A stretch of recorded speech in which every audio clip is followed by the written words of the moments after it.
All right, so let me just say this, man, just so y'all understand. It don't matter who you are, what name you got, you could always be, you know, at the losing end, you know? So I don't want anybody to think that this game is sweet and a dude tell you, I ain't never been knocked out, I ain't never been this, I ain't never been that. We all been something because we take our lumps and that's how we become who we are. Now, we go through all types of trials and tribulations, and I want y'all to really understand. Like I said, we got, you know, my man Titus. You understand what I'm saying? From DC, that's when I think he was stabbed approximately like 36 times by the ABs. Big Red came up here, talked about it. You know, my man Antoine White, like I said, you know, he was hitting the head with a lock boot. You know, suckers do what they do. You know what I mean? And, you know, Harry Hunt, like I said, lost his life. You understand? I mean, but we are men at the end of the day, and that don't take away no stripes from you because you was hit in the head, stabbed. It's all a part of the game. For a dude to sit here and say, oh, he got stabbed or he got hit in the head or, you know, he got shot. You know what I mean? That's a dude that ain't out there. That's the dude that I say, sit back and watch the show and enjoy the ride. You don't always have to open your mouth because you make yourself look like a fool. You don't know a fool until he opens his mouth. That's what I want you to understand. But I just want y'all to know that anybody, it don't matter what name you got, the biggest names that I was with, you know what I mean?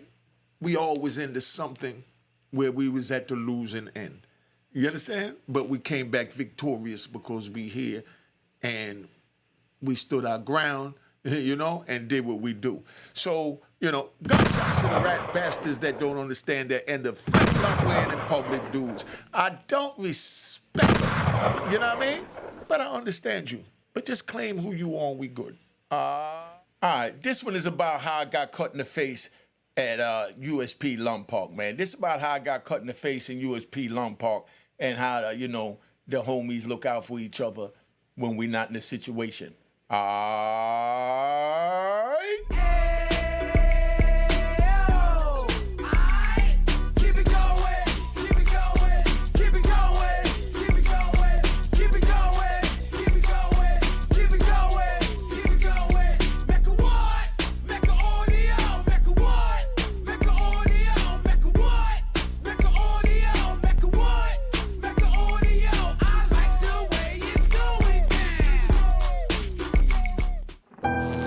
Unique Mecca audio, man. I'm gonna tell you about this one, man. Y'all been waiting on this one, so I'm gonna give it to y'all, man. You know, I give it to you real raw in the cut. And, you know, I give the people what they need. You know what I mean? Now, you know, I'm in Lompoc. I was in Allenwood, and, you know, I'm turned up. You know, I'm just keeping it 100. None of this to brag boast. It's just to tell the youngins you don't want to have to go through this, because none of this was nothing nice. But I'm in Lompoc. I mean, Allenwood. I'm turning it up. You know, I'm selling dope, I'm getting dope in, I'm doing what I got to do. And then I wound up getting transferred out to Lompoc, California. They sent me from one end of the country to the next end of the country to, you know, one of the worst penitentiaries in the United States. Definitely the worst in the federal system on the West Coast. So they send me out there. I get out there and I get to Oklahoma. When I got to Oklahoma, that's how I really realized how serious, you know, this government was. This was at the time when they was picking up immigrants where I think his name was Joe Apaya, you know what I mean, out of Arizona, that was giving, he built tents for the inmates and was giving them pink jumpsuits to wear to degrade them, you know. Then he went a step further and he started picking up anybody if you wasn't white. The police had the power to pull you over and tell you to show proof that you was a citizen, or they'll lock you up until you show proof you a citizen. So they went off on Joe Apaya about that because the Supreme Court even told him they couldn't do it, but he still went ahead and did it anyway. Now, they was locking up so many immigrants, right? When I went through Oklahoma, I'm from the East Coast, you know. I did my time on the East Coast, went through Oklahoma back in '95 to go to ADX, you know, and then, you know, came out, went to Allenwood, and now I'm going back through Oklahoma 5 years later. So when I'm going through there 5 years later, I noticed that they had these little areas that was an eating area, you play cards or whatever, And when I went through there the first time, it was majority blacks, majority blacks. But then now, I go through there 5 years later, and it was all immigrants, Mexicans. You know what I mean? Everybody with a lighter complexion, and it was the minority in the prison was blacks. I've never seen that in my life. You know, so it was like 2 tables for blacks and then like 20, 30 tables for immigrants. You know, so I said, oh man, the world done changed. So now they sent me out to Lompoc. When I get to Lompoc, they fly me out there, and I get off the bus, and the police come take me out, and they already have my name on my card because I got the red flag for stabbing the police and allegedly stabbing the police in Lewisburg and winding up in, ADX. And as soon as I came off, they called my name to the front, and they said, oh, your homie's here, I said, who? I ain't got no homie. They said, nah, Big C is here, and I'm just letting you know that, we don't tolerate a lot of bull crap, blah, blah, blah, blah. We'll give you the rest when you get there, but your homie is there, so you're going to be all right. But at the time C was in the hole, he got caught up in something. So when I get there to Lompoc, I hit the compound. They take me through the R&D process, where, receiving and discharge, where they take all my information and then they slide me up in a cell, and I get in a cell with a dude from Alaska. I'll tell you about that one a little later. So I get in a dude from Alaska. I never met a black person from Alaska. I didn't even know they had blacks in Alaska. So this is, this is eye-opening to me, just like a lot of our people watching this never even left their state. A lot of them never left the 5 boroughs. You know what I mean? And it was crazy because a black dude from Alaska, never dreamt of that a day in my life. But then now I get there and I go to the yard, and while I'm walking the yard with the homies and me and the homies talking, everything is all good. And then here come these Mexicans walking across the compound. They come walking straight across. They got their hands in their pocket. They mincing, and my homeboys is with me. So, my homeboys kind of surround me to like we ready for war. So dude walked up, and at the last minute, take his hands out of his pocket. We step back. We're about to bust off, thinking something ready to go on, because the first thing they do was give me a knife. And he reaches his hand out, and he gives me 5. And when he slaps me 5, there's 3 balloons of heroin in the palm of his hands. I take these 3 balloons of heroin, and I put them in my pocket. So he turned around, he said, that's from Champ, For those of y'all don't know, my brothers in the West Coast, official gangbangers, they already know. Champ is, one of the forefathers of founders of the California MA. I was with Champ over in ADX. So Champ sent word that I was coming. They gave me a gift of 3 balloons, 3 grams in each. That's 9 grams just coming on a pound. Each gram goes for $500. You can buy the 3 balloons wholesale for $500. Or when you buy for $500, you can sell each one for $500, and you still make $1,000 profit, so you double your money. If you bust it down off of each gram, you're gonna make $3,000. See the game I'm giving you? That's why I say the game is to be sold, not told. But anyway, so they give it to me. I shoot back in the unit. When I shoot back in the unit, I hook up with my man that, from the West Coast that was in the unit that was cool with me. You know what I mean? I'm not even going to say his name right now because this is, dealing with drugs and certain things. And he might not want his name out there, and that's how we respect each other. Before I say people's names, I get their permission because I'm in contact with them. So now we up in a joint, and I bust him down. I give him a gram to look out for the Crips because he was a Crip. You know what I mean? Then I had a blood homie. You know what I mean? I gives him a gram, make sure he, looks out for them. And, just told him, just bring me back 400. It was 500 on the pound. So that give them room where they could bust it up, make $3,000 and look out for the Crips with $3,000. You know what I mean? With jailhouse money. Or they could sell it whole, for 500, make 100. But, that ain't nothing because we dealing with a man, So we takes that. Now, everything is going good. So this was the Serenos that brought it to me. The Serenos don't deal with blacks. Let's get that straight. Serenos don't deal with blacks out there in California. They don't even sell with us. They're not allowed to drink with us, eat with us. They're not allowed to do anything with us, But the Border Brothers is allowed. So the Border Brothers was there. So what happened is the Serenos had, the police, all this already documented. So you rat bastards looking for something to say, go find somewhere else to go and let the people that want the jewels get the jewels. So the Serenos was the ones that had the police. The police bring it in. and we doing what we got to do. They wound up closing the prison behind this to show you how all this is already out. So you ain't got to say nothing, because the Serenos had a big fight, a big riot in M Unit, and I told you all about that, and that's how they wound up shutting down Lompoc, because it was just out of control. So they made it a medium security so they could try and control it by putting other mines other than kingpin mines like mines in this joint. So we sitting there, and the Serenos would give the drugs to the Border Brothers, and the Border Brothers was allowed to deal with the blacks. So the Serenos get the drugs, they give it to the Border Brothers, and then the Border Brothers sell it to us. But the Serenos, they were so intricate. Got to give them a round of applause. Got to give them a round of applause. Got to give them a round of applause. All right, calm down. Let me finish my story, please. Now, the Serenos was so intricate, they get the drugs, and it was getting like a half a key. You know what I mean? That's 18 ounces. You know what I mean? In California, joint, that's 12 and a half. Because they call it $25 grams, But they're getting a little half a key. So they're getting a half a key in the joint, and they broke it down and gave everybody, that sent their money up front to help fund the package coming in, and the ones that was buying it, they gave it to the other minorities and other, gang members, like I said, Border Brothers and things like that. But when they give it to the Border Brothers, they tell the Border Brothers, you can't sell nothing until after we sell ours and we're done. So we get first run. Do you understand that? You hear the jewels you getting? The Serenos told the Border Brothers, don't sell nothing to nobody until we give you the green light. Just hold on to the drugs, because we going to get our money first. Then we fall back. When you put it out there to the rest of the compound and the chaos begin, the Serenos is laid back in comfort, enjoying the fruits of their labor. This is prison. This is chess.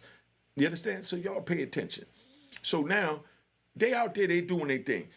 They give something to a dude from North Carolina, another Spanish dude, the Border Brothers, So he couldn't even deal with the Serenos, because he hung with blacks and things like that. And, I think he was really, he studied Native American, what we call in the prison Indians. When I say Indian is, like he was an Indian, it's not to be disrespectful. That's just a label that we give them in there.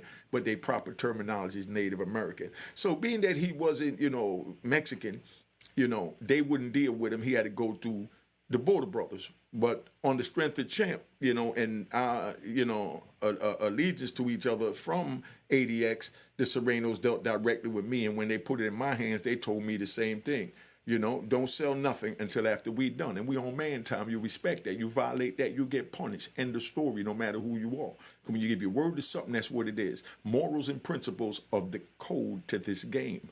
So I couldn't sell nothing until they was done. Neither, and the Border Brothers couldn't give out nothing to the people that even paid for it or sell anything until the Serenos was done. When they was done what we call rape in the yard, then they allowed us to go. But people wide open, they still ready to spend money, and money still spent, so we all still make money in a rapid pace. So while we doing that, dude from North Carolina, he using it. He's shooting. I don't sniff. I don't do none of that. This was black tar. I don't do none of that. So all I'm doing is selling mines. So what I do is I hold mines back. You understand what I'm saying? I get whatever quick money I could get, break the homies off, make sure the homies is good. So I might give the homies a gram. You understand what I'm saying? I give them a gram, they bust it down, and they look out for the other people in the car. That's in case something happened. It's just to make sure that everybody's eating so that they, it's a reason for them holding you down if something go down. You understand what I'm saying? So, that's what it is. You gotta feed the team. You can't sit there, get all the money, say you ain't gonna do this. Remember, little Chinese Jimmy did that. I might do the little Chinese Jimmy story this week, because I found a picture with me and all the Chinese brothers, the Asian brothers, as y'all call them, but in prison we just call them Chinese, So I found that picture, so I'm gonna do the little Jimmy story. Little Jimmy was one of those dudes that was running by himself. He running by himself and said he was from New York. He said he's not from New York, not running with the New York car, and there wasn't no other Chinese people there, so he wasn't running with the Italians who was from New York. He wasn't running with nobody. He was doing his own thing. He wound up getting caught up. They saw he was by himself, So they tried to bring him a move. They brought him a move, ran up on him 6 in the morning, put a bunch of books around his waist, grabbed his knife, tied it onto his wrist, and was waiting for him to come. When they ran the cell thinking that he sleep, little Chinese Jimmy jumped up out there, put his work in. They grabbed little Jimmy because he was small. He was about $1.20. They tried to grab little Jimmy and throw him over the rail in Lompoc, over the third tier rail where cell was at, tried to throw him over the rail. you know. But that's because he rolling by himself, so he ain't got no help. But little Jimmy handled his own and wound up getting out of there. Then he went down to R&D, ran to dudes again, and then he wound up getting punished. And then now I left off where he wound up in Oklahoma, which was a transit hub. In order for you to go anywhere in the country, you got to go to Oklahoma. They process your paper, and then they put you on a plane or a bus to wherever you're going. If you're in the vicinity, that's how it go. You see the game that I'm giving? You know what I mean? You see the jewels that I'm giving? That's why I say, man, you know what I mean? The game to be sold, not told. Cash App is on the screen. Make sure it says July 2020 was created, not April 2023. That's a fake. The picture of me on it is a fake. It's the logo. He gonna change his logo because he watches these videos, but just know that he can't change that it was created in July 2020. You know what I mean? That's the Cash App. That's mine. But anyway, so that's where I left off with Lil Jimmy. So let me ride. So now we back. I'm doing my thing, and while I'm doing my thing, they did urines. They did urine tests in the prison, you know, regular. You know, like once a month, twice a month, they do urines. So they'll hit all the shot callers at one time for a urine. So all the shot callers took their urine, and they always try and wait till the drugs come in so they could catch them, you know, high. So they caught all the shot callers high. All the shot callers go to the hole. You know what I mean? They all locked up. So now while they in the hole, they send word out that they need their money. They want their money sent such and such because they're going to be doing 45 to 60 days in the shoe for this dirty urine, and they want their money off the street, you know what I mean? Meaning the compound, before, you know what I mean, they get out the hole. So now they send word out. So when they send word out saying that they want all their money off the compound, the dude that I'm telling you about from North Carolina that was also getting hit heavy like me, he busy shooting his drugs and getting high and chilling and doing what he got to do, so he's shooting up all his profit. I'm not shooting up no profit because I don't get high. I'm not doing nothing. All I'm doing is just stacking paper. So I even dropped the price, you know what I mean, to make it cheaper so I could get rid of it fast. So they turned around and the Serenos shot me another 10 grams that somebody that couldn't sell it knew he couldn't have the money by Monday. So he said, okay, here go what I got left out of what you gave me, and here goes the money for what I did sell, so everything adds up. So they contact me and they say, yo, the big homie said for you to knock this extra 10 grams out. They give me the extra 10 grams. So now I'm moving mine for $400, $300 a gram when it's going for between $500 and $800, sometimes $1,000 for a gram. So now I'm like cutting throat with everybody. Not good, but it's a good business strategy. But anyway, so I'm in there and I'm cutting everybody throat. This dude now from North Carolina, he couldn't make his quota because he shot up all his profit. And when me selling mine cheaper, nobody's buying from him. They all buying from me. So he goes to my homies and he tell my homies that they need him to tell me to chill so he could sell his drugs. You know, like how the Sereno said, don't sell nothing, and chill till after we sell our drugs. So he tried to get them to talk to me. And of course, they said, man, we can't tell that man what to do. He his own man, you know? Like I said, let's get this straight, you know? I'm not no killer. I'm not none of that, you know what I mean? I'm just about getting money, but I'm not going to let nobody take nothing from me. So let's get that right. I'm not on YouTube. I'm not running around on the street. I'm not doing none of that professing to be a killer. I got killer homies, you know what I mean? Big shout out to my man, Lou Sims. Let me show you who Lou Sims is. This is a prison picture so you can see. You know what I mean? I got dudes that, you know what I mean? You know, those are killers. I'm a party dude. I get money. I have fun, and that's what it is. Lou handles his business. You know what I mean? That's the big homie. Let's get that right. So now we sitting there. Let me take Lou off and finish the story. I'm going to get back to Lou and put up a couple of pictures of Lou so y'all know who Lou is. All right? So now, that's Big Lou. You know, like I said, so I'm not up here saying I'm no killer or nothing, but like I said, everybody know I hold my own. I don't look for no problems. I even try and duck problems, keeping it 100, because I knew I had life plus 20. I didn't have a date, so I got to work my way out and finesse myself out of this trap, you know, box that I found myself in. So I'm trying to stay away from problems. So certain things that they call penitentiary rules or whatever, you know, I don't follow them. I follow my own rules to make my own choices so I could be out here with my family, and it worked. I'm out here with my family. A lot of people might not agree with me duck and wreck, you know, as I said, you know, I keep it 100, because you got to think for these knuckleheads. You got to think for these knuckleheads. But anyway, let me ride. Gunshots. Let me get back to where I'm at. So now, dude goes to the homies tell him, nah, they can't tell me what to do, da-da-da. So now, at the same time, they had a big bus shipment over to Pollock was just opening up, and Lee County was just opening up. This back like 2001. This when they opened up. So they saying half the people there, they were just trying to fill up the bed space. So dudes that was doing good, that was really supposed to be in a medium security, you know, but they was jacking them off and didn't want to send them to a medium. They sent them to these new jails so that they could be on the compound, so that these new police from the area, because they had to put the police that live in the area to work there. So these are fresh young people off the street, don't know how to move. So they trained them on these dudes where their temperament was a little different, and they was minimum security material, but they were still in the penitentiary, but still go hard. So they sent one of the homies out to Lompoc. Not Lompoc, out to Lee County. He gets out to Lee County. When he get to Lee County, he found out that one of the homies that was with us in New York was hot. They was really no good. You know what I mean? So when he finds out he was no good, he sends me a kite. So when he sends me a kite with the paperwork showing that he's no good, everything goes with paperwork, even though I would have took his word for it, because if a man gave you his word and he's your man, and you know he's about his word, he's not into the YouTube just putting any bone on anybody. When he do that, you could take it as a stamp. But he had the paperwork, so he sent the paperwork. So I go tell the homies, the homies there, and, at the new joint, he sent me a joint how the jail is. I didn't know he was sending the paperwork that dude was hot. I just knew that he was sending the kite back to tell me what it was like on this new plantation, because this is no different than prison. So now when he sends the joint back, my child's mother that he sent the paperwork to, she usually wait till you get a few letters from, from the kids and all that, and she put them all in an envelope. Then she put all the kites that came from different jails, from different homies, in with the letters to the kids. And when they read it, they don't really know what happened. It'd be so many letters and kids talking kid talk that they don't even read all of it, and they slide it in. That's how you get it in. But my kids was taking a little longer to write, so he took a little longer to send it to me. So I told the homies I got a letter coming with a homie telling us what it was like there. But at the same time, I didn't know that there was a letter coming with the paperwork. That dude that we had there was hot, but we didn't know he was hot. So now somebody was at the jail where he was at. They knew what was going on there, because it was a big thing. The dude that produced the paperwork on the dude that was with me that was hot was also hot. You know what I mean? Pay attention. Youngins, don't go to prison so you ain't got to get caught up in this and try and keep it with this twisted-ass story. You know what I mean?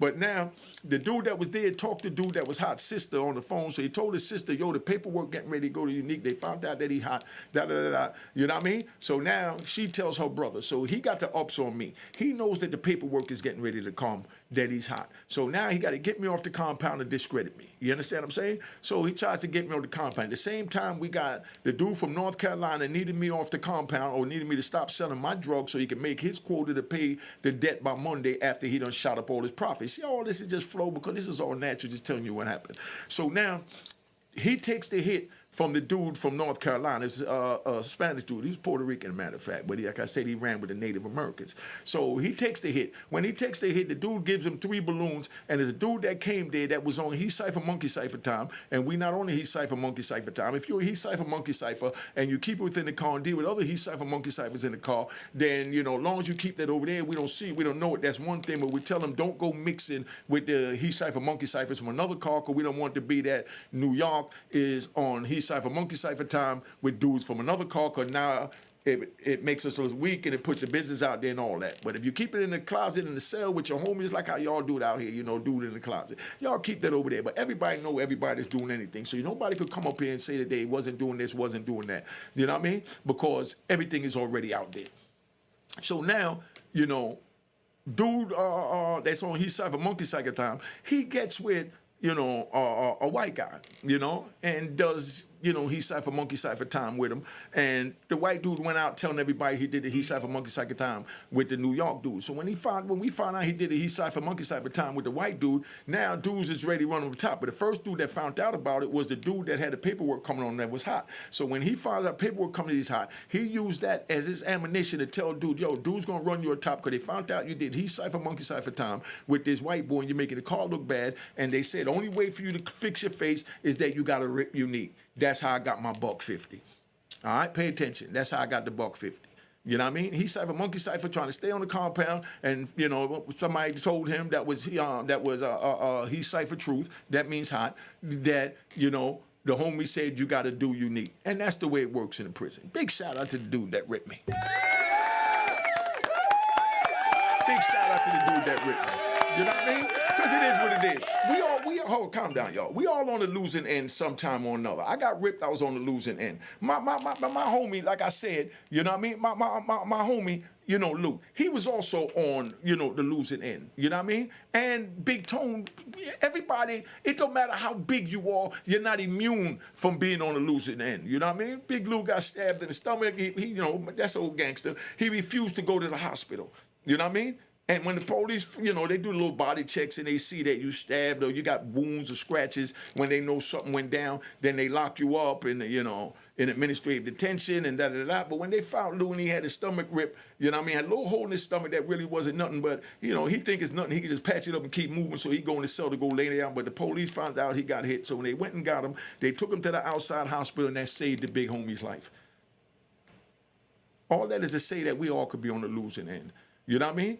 Big Tone, Antone White that I speak about from D.C., he also was on the losing end at one time or another. Then we got Big C that was on the losing end from Supreme Team. Rest in peace to Big C. And round of applause to Big C, Big Lou, and Antone White.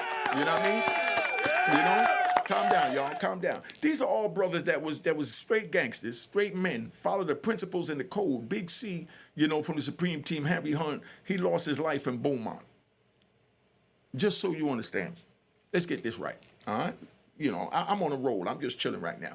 So that's where we at, just so you understand. So we all on the losing end, So here goes, dude, he paid dude. I'm sitting down in the yard, and I'm talking to somebody. And while I'm talking to somebody, he's on this side. So I'm looking at him over here while I'm talking to him. Dude came from my blind side, grabbed me by the chin, and took the razor and ripped me in my face. Welcome to the penitentiary. Round of applause to the dude that ripped me in the face. You know what I mean? All is a part of penitentiary living, man. You leave that behind and you move forward. Calm down, calm down, calm down, calm down.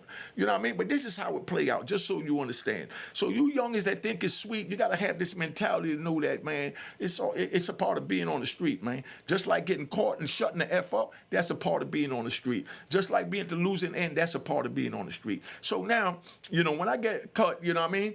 Dude checked in, he ran inside. Well, he ran in the unit, and he told one of the homies, Jamaican homie, yeah, I just took care that I ripped Unique on the yard. He thinking the homie knew about what happened. So dude said, you did what? Because the deuce just went off. He said, yeah, I just ripped Unique on the yard. So dude punched him in the face, and as soon as he punched him in the face, he knew dude getting ready to get the knife. So could dude put the knife up, because the deuces went off, they getting ready to come in and do the body search to see if anybody snuck past the metal detector like this dude that ripped me did, the he cipher, monkey cipher dude. And I'm not even going to say his name, because it's not about disrespecting anybody. Come on, man, it's all prison. But anyway, so he runs and he go check in. So he goes to the hole, they lock me up. They take me in the in the medical, and when they take me to medical, my whole face ripped open. Now I got the police standing over me, asking me, what happened? What happened? And I'm like, yo, I got cut on the fence. And they're like, nah, come on, what happened? I'm like, yo, I got caught on the fence. So now here comes the captain. The captain walked in, never forget him, old gangster. Captain walked in, and they all around me, and they telling the doctors, don't stitch me up unless I tell. Could you believe this? My whole face ripped open, and they telling me, don't stitch me up unless I tell them who cut me. The captain walked in, and the captain told him, hold up, man. Because I went to captain in ADX also when he was just a lieutenant. So the captain walked in, and he said, yo, what's up, you need? I said, nah, everything good. He said, what happened? I said, man, I got caught on the fence. He said, that's your story? I said, yeah. You know what I mean? He said, all right, well, look, I don't care about you. I don't care about you getting cut, like you don't care about if I get in a car accident when I go drive home. And, so I'm telling you straight up, only thing I do care about is, can I open my penitentiary up? By him asking that, he had to say nothing else. That's all he said. Can I open my penitentiary up? Because the compound was on lockdown now because they don't know what happened. And I told him straight up, yo, the fence don't retaliate, man. I got cut on the fence, And the dude said, and the doctor jumped in now, Indian dude, he was excellent. Look how good he cut me, he did my joint. We barely even noticed. No keloid or nothing, you know what I mean? Big shout out to the doctor that stitched me up. Big shout out. Big shout out. All right, relax, man. God, dog. So now, check it out. So the doctor steps in, and the doctor said, no, that was a razor blade. It's too clean. You can tell the way it went. It's a straight line. It's a this and that. You know what I mean? And the captain told him, I don't care. He said he got caught on the fence. Less paperwork for us. He's on man time. He's not going to tell us nothing, so let's not waste our time. Let's stitch him up and get our compound open. So they wound up giving me 16 stitches on the white meat to hold that in. Because first they had to stitch the white meat. Just picture what I'm telling you. 16 stitches on the white meat, and then another 16 stitches on the black meat to hold it up, to line each stitch up perfectly. And they did this in the penitentiary, and I'm still handsome as ever.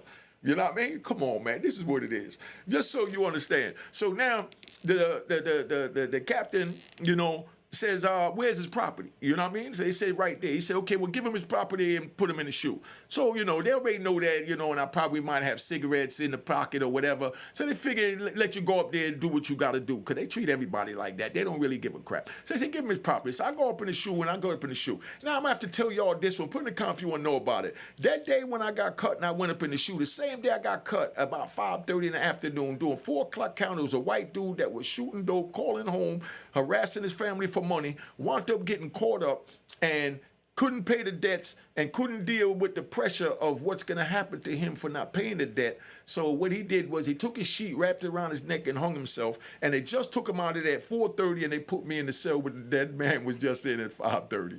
You know? So when I get in the cell, everybody's yelling down to me and knocking on the walls, telling me, yo, you remember such and such, the white dude that was in your unit? Say, yeah, well, he hung himself in your cell an hour ago. So now I got to sit here thinking, do I worry about his ghost coming to get me that night? You understand what I'm saying? So this is the type of crap that you got to go through. So if you youngins want to go through all this, go to prison, do what you got to do, man.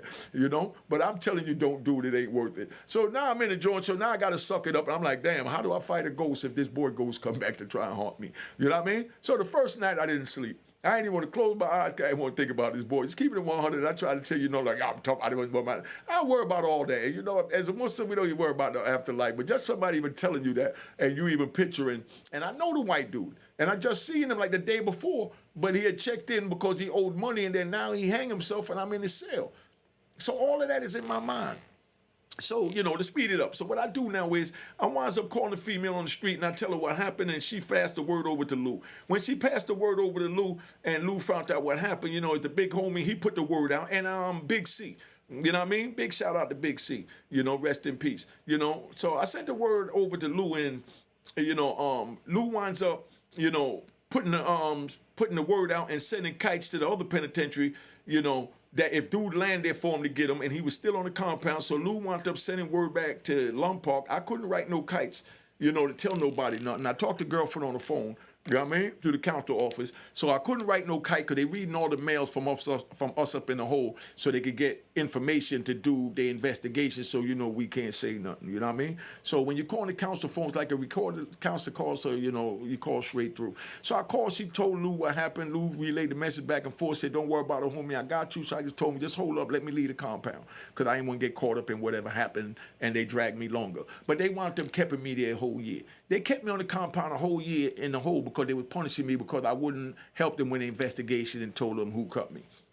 So after a year, they sent me out to, where was that? They sent me out to Coleman. So I get out to Coleman. Coleman just opened up, right? They just opened up Coleman the same time when they opened up Lee County and Pollock. They opened up Coleman. So they sent me out to Coleman. So when I get out to Coleman, I'm there like 45 days. You know what I mean? As soon as I get there, they come to me one day and they say, yo, pack your stuff.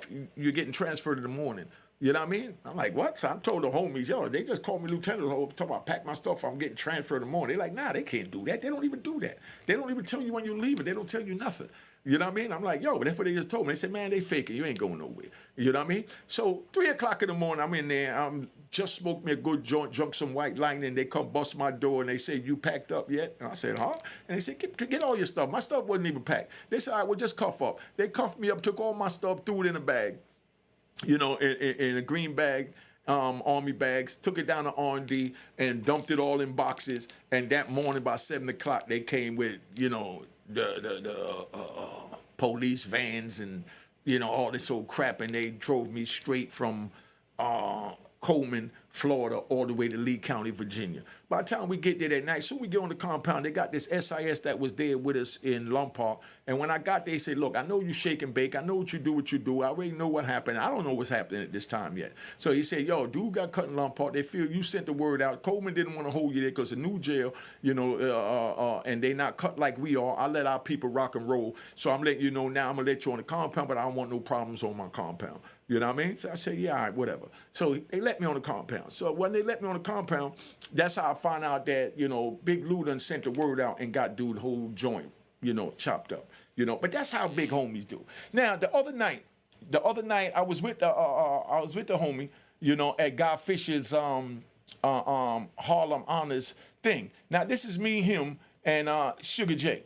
You know, this is us as free men. I had life plus 20 with no chance of parole. My brother Big Lou was on the death penalty in Alabama. We were supposed to die on death row. Came back to New York. They figured he was going to die, so they gave him a sweet deal for 30 years for the murders that he had. So, of course, as a gangster, he jumped on it. You already know you got to fight the death penalty in 30 years instead of a life sentence like Unique. I'm good. So he grabs the 30 years and he goes back to Alabama, and he winds up beating the death penalty and wound up with only the 30 years. Now he home. I got the First Step Act. Now I'm home. We with the good young brother. Round of applause to Sugar J, Big Lou, and Unique. You know what I mean? And that was us. Relax, y'all. Relax. That was us on at Guy Fisher joint. You know what I mean? That's where all of us that been through the struggle, we go represent each other. So they gave him an award. So me, him, OG Daniel, he also got an award that night. You know what I mean? Billy Bates was there. You know what I mean? The joint was just epic. You know what I mean? Cisco was there. You know what I mean? The joint was epic. I could sit here naming names all day. You know, Big Vaughn was there. You understand? Johnny Fresh was there. Spence was there. You know what I mean? The joint was just bananas, man. You know, but we had, even Big Joe came through. You know what I mean? You know, Big Joe, he had the party on Wednesday's birthday party was bananas. I got a video I got to put together for that too. But that's how it is. I just want you to know how, for you youngins listening, pay attention to what I'm saying. Pay attention. Please pay attention. I'm telling you it's not worth it. But I'm telling you, if you choose to do it, follow the code of the streets and the prison, and don't violate, because you could lose your life. Do you understand what I'm saying? But, to make a long story short, to get down to where we at right now, man, you know what I mean? Because I've been on here long enough already. Big Lou handled his business. I appreciate him. You know what I mean? I love him to death. That's my brother. You know what I mean? And, that's how we do it, because we have shot callers, you know what I mean, on the compound. Like DC don't call them shot callers, because they call them like they all homies, they all men. But DC got their whole system in the prison, so they got a lot of guys from different places. A lot of guys that's cut from different cloth, but got caught up in the DC area. But in New York, it's a handful of us, so we got a shot caller. That's Big Lou. He runs the compounds. You got an issue, you contact Lou. Lou handles his business. You understand what I'm saying? I mean, and I started off as a soldier. You know what I mean? And I became a king, you know what I mean? Just like Lou started off as a soldier and he became a king, but we respect each other as men. And that's the end of it, because we follow the same code. So I just want to let y'all know, thanks for tapping in. That's how that went. Don't go to prison. The Cash App is on the screen. Make sure it says July 2020 was created, not April 2023. Cop the book of Raw in Harlem. Go to my Roku channel, Unique Mecca Audio. Go to my Spotify and iTunes, whatever they call it, podcast, to go listen to the videos if you're driving the truck or you on a plane or whatever, and you don't want to do it. You can download them right from there. Go download the videos, and you always have them in your phone, so when you got no internet, you can still play it. But now I say all that to say, man, I thank y'all for tapping in, man. I want to thank the big homie Lou Sims. Oh, yeah, and another thing. A lot of people don't understand. I pay props and homage to those that need it paid, because they paid to me. You understand? People paid to me. Now we have, like I said, the big homie Tone, you know what I mean? From DC. You got Larry Moe from DC. You got Law. You got Big Red. I introduced you to. You got ER. You got all types of men. Then we got Big Lou. We got Peter Shue. We got Kevin Childs. We got men that was in the system. Big Cisco did his in the state. You know what I mean? We got all types of men. You understand? So when I come on here and I give a man his flowers, you get the weak rat bastards. You know what I mean? Say, oh, he on his dick. No, in your world is that.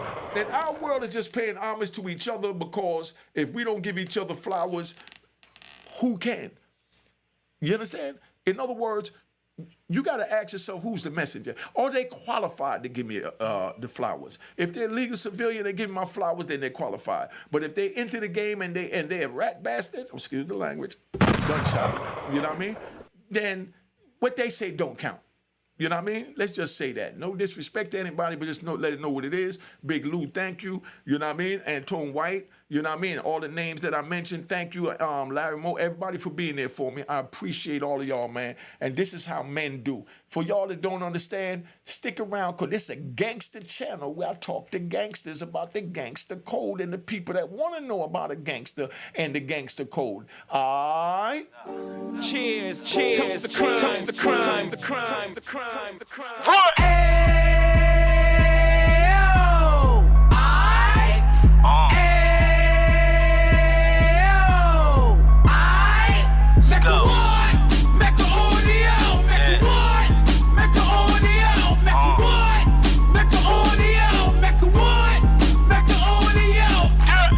Fresh out the can of 26, he back on the strip, getting back in the mix. What he mentions a gift. You stand up 10 toes down, and I suggest you pay attention to this.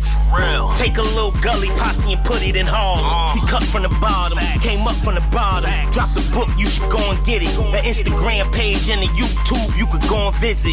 Then you could consider yourself LinkedIn. Sit front row and get Jews from a kingpin. How he went through it, so you ain't gotta go do it. To not pay attention would be stupid. Talking about a man that probably put your grandfather on. Probably the reason that him and your grams got along. A man that generated millions on the block, did his time, never squilling to the cops, Mecca audio.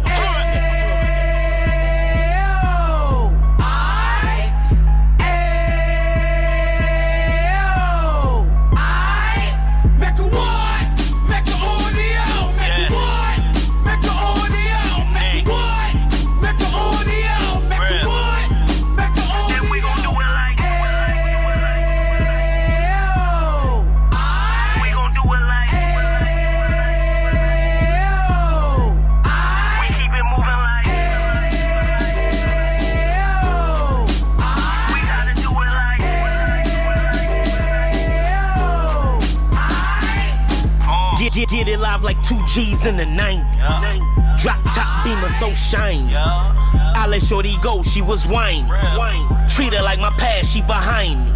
Spin a couple bands on the Dapper Dan. You be back again, getting green like a Packers fan.